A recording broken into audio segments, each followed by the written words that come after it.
Oh my gosh, I forgot my mic. So we have old audio quality. Hopefully that's fine. You guys might hear little background noises and stuff that you haven't heard in a while, like cars and birds and airplanes. Sorry. My foot hurts too bad to go and walk around the house and try to find my mic. I slammed it so hard on this little like thing that we have at the entry of our house to put your shoes in and stuff, mostly for the winter, for like snow and stuff, so you're not like ruining the wood with like wet shoes at the entryway. But it hurt me really bad, so I've been avoiding stumbling around. Anyways, video. So this one was actually, for once, I went with something from the schedule that I had put on there, because as you guys may know, way back in like December of last year, I went insane and I was like, I'm just gonna plan out the entirety of YouTube for 2025 so I don't have to think ever about what video I'm gonna film. I'll never have to sit there and be like, I don't know what I'm gonna film this week. And every once in a while, I'll be like, oh, that's a great idea. I'll use it. And then sometimes I'll be like, oh, I don't want to do that. What's something else I can do instead? Find a random challenge.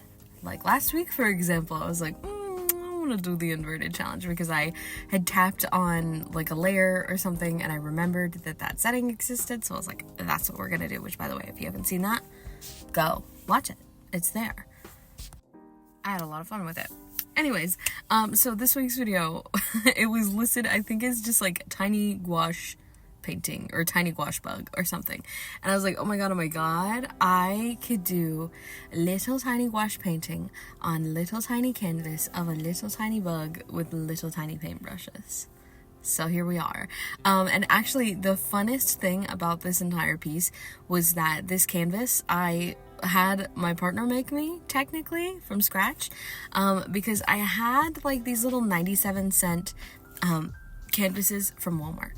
But if y'all know me, you guys know I cannot stand canvas. I hate canvas. I hate the texture. I can gesso it to hell. It never looks good to me. I never like it.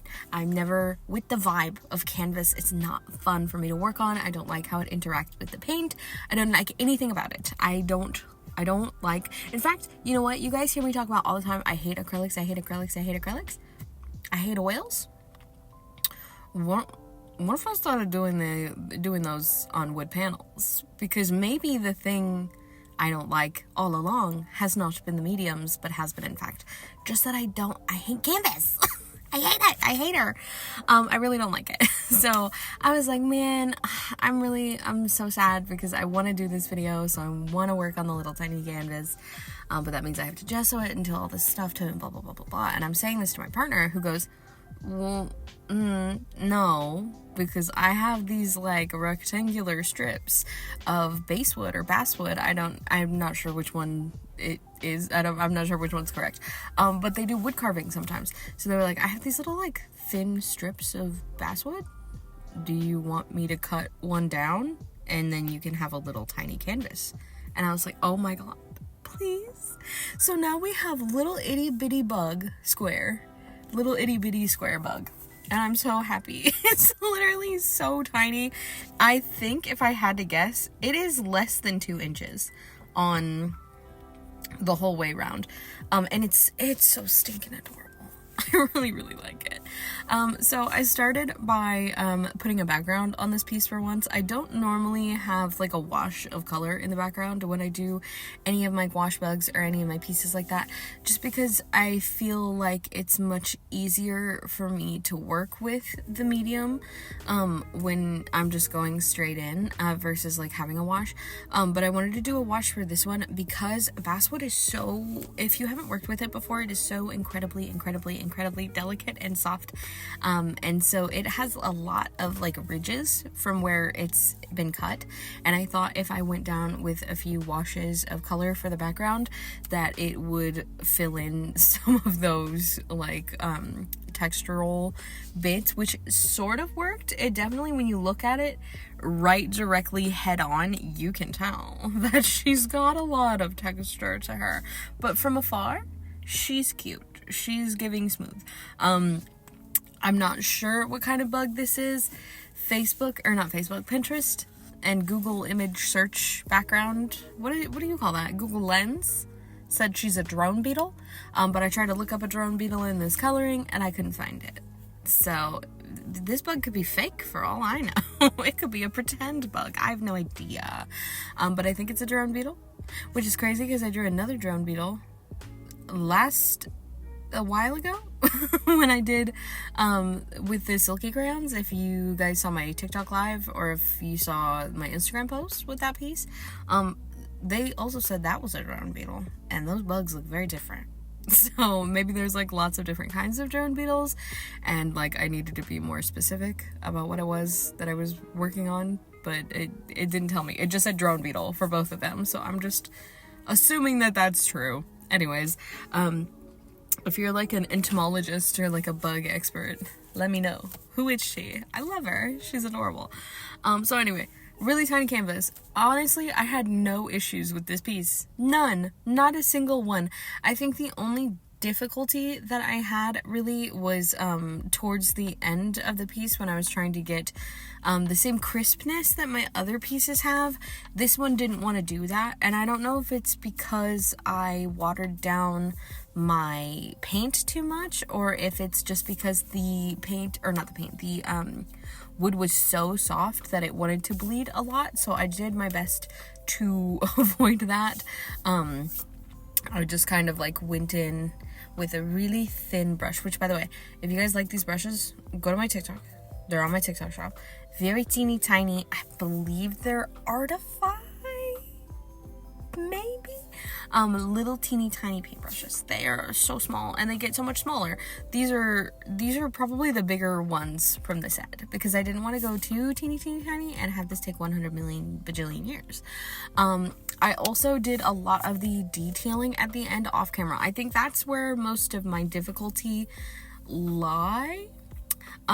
Mostly because I needed to be really up in the canvas, have my face right there, and that was just impossible to film. It really is not possible for me to show you guys me holding this little less than 2-inch size wood canvas directly in front of my face while I paint really tiny delicate lines. But I promise you I will show you the final result with all the little details and stuff added. I would never hide the final piece from you. It will be visible. I know possibly usually this happens. I am gonna get questions about whether or not this piece is for sale. Maybe. I don't know. And the reason I say maybe I don't know is because it's so tiny. I don't know how to price this thing. It's so itty bitty. It's a little teeny tiny. But at the same time, it took me, probably, I don't know. It took me a little bit, probably like, when did I start filming? Like 2 hours, 3 hours?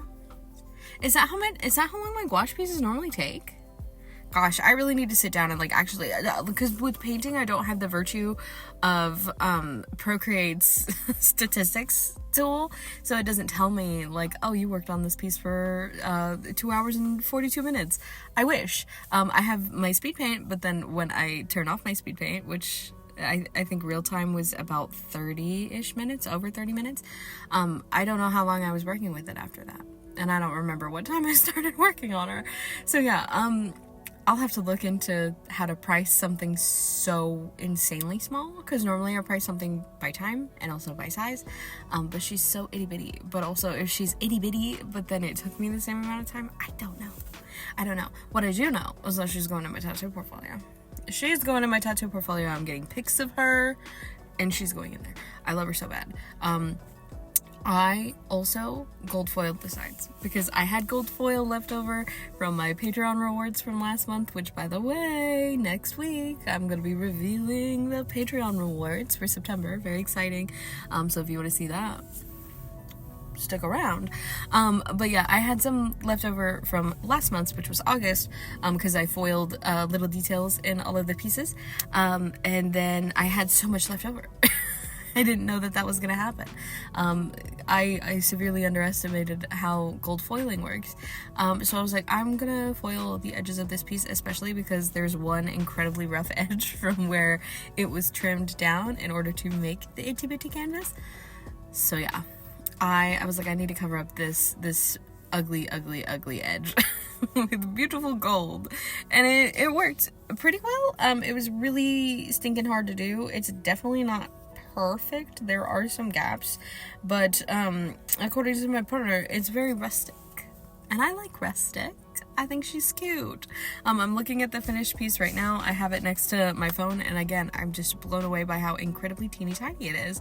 Like at one point, I was using my phone for the reference image to do the sketch before I started recording, and I was like, oh my gosh, the little tiny canvas is almost the exact same size as the reference photo on Facebook Messenger on my phone. In fact, the one on Facebook Messenger is bigger than the actual canvas. It's so small. It's so small. I cannot wait to show you guys this thing to scale. It's gonna be so stinking adorable. But yeah, I mean, as far as like painting the details and stuff goes, or like working on such a small scale, no trouble. The only trouble was showing me working on it in this scale. So I tried to do as much as I could, mostly like laying flats and stuff, and doing a little bit of blending and stuff on camera, and then the rest I did off camera so that I could see what I was working on. But as far as like the actual process, easy. I did go in and do a few tiny details with acrylic paint markers. Not because I couldn't do them in gouache, but because I had used every single what do you call that? Divot, I guess, on my oh my god, can my brain work? Every little like cup on my palette I had filled with a color. So the two accent colors that I needed, which were green and white, just to do like some extra highlights and stuff on the piece. I wasn't gonna use a whole tray to mix those, and I wasn't gonna clean anything out to do that. I was like, I'm just gonna dap it with a paint marker because that will be so much easier than struggling to get it, like, to mix the perfect color and blend it and everything like that. It would just be easy to go do that. So I did that. But the rest, gouache. And I'm very happy with it. I think she turned out super cute. If you guys want to see what that finished piece looks like, stick around. But for now, I want to say a huge shout out to all of my patrons for making videos like these possible. You guys are insane. You guys are amazing. I love you guys so much. You're all right on screen here. I adore you so much. If you want to be one of these people, go check out the Patreon. There's lots of cool stuff on there. I'm about to mass upload a bunch of things that I've been forgetting to upload actually for a little bit. So you guys are about to get hit with a bunch of stuff if you want to see that. So very exciting. Thank you guys. If you're still watching this video, why? It's almost summer. I guess you want to see what it looks like, right? Okay. Well, thank you to you too. Maybe subscribe if you are that invested in what this piece looks like. Perhaps you will want to see more art from me. And the only way to do that is to subscribe, because YouTube won't show you me again. I guarantee. Anyways, I love you guys so much, and I'll see y'all in the next one. Bye.